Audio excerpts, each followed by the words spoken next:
Pour Brive, la mission paraissait quasi impossible. Les Corésiens devaient décrocher leur place en demi-finale sur le terrain des Wasps. Les champions d'Angleterre étaient invaincus dans cette Coupe d'Europe, mais les hommes de Seigne et Montlore ont parfaitement joué le coup. Entre solidarité et opportunisme, la joie des brivistes à la fin du match était à la hauteur de l'exploit. Fabrice Valéry.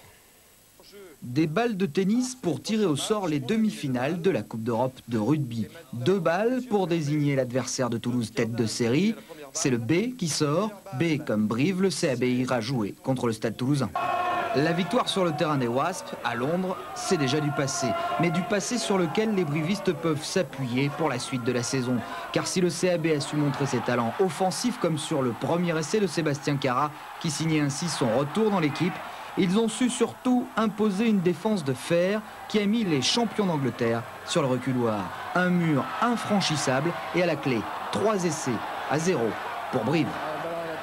Défense héroïque et réussite aussi dans le domaine de la polyvalence des joueurs, pas forcément alignés à leur poste de prédilection. Illustration avec le 3e essai, une passe sautée de Carbonneau exceptionnellement demi d'ouverture, un rebond favorable et à la conclusion Jérôme Cara passé au poste d'arrière après la blessure de Sébastien Viars.